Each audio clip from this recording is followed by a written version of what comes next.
अस्सलाम वालेकुम 6 क्लास। आज हम चैप्टर पढ़ेंगे यौम दिफा।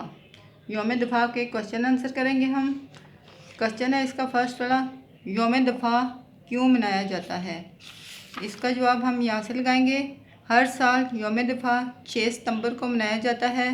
सितंबर 1965 की एक अंधेरी रात में हिंदुस्तान ने पाकिस्तान पर हमला कर दिया, लेकिन पाकिस्तान की बहादुर और जरी फ़ौज ने दुश्मन के छक्के छुड़ा दिए।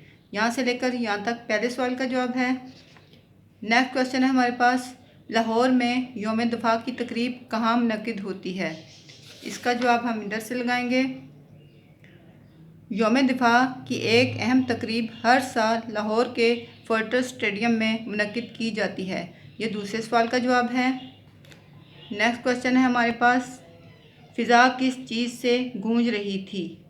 इसका जवाब हम लगाएंगे।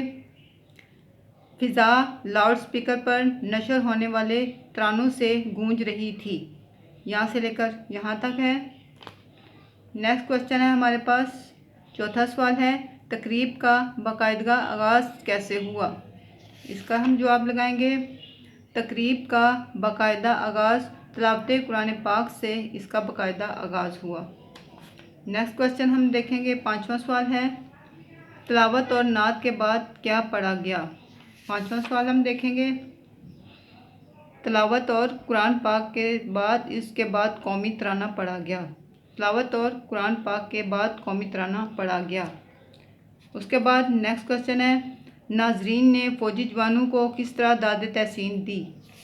इसका जवाब हम देखेंगे। नाजरीन ने जोश से तालियां बजाकर दाद तहसीन दी। उम्मीद है आपको अच्छे से समझ आ गई होगी। अगली वीडियो तक के लिए अल्लाह हाफिज़।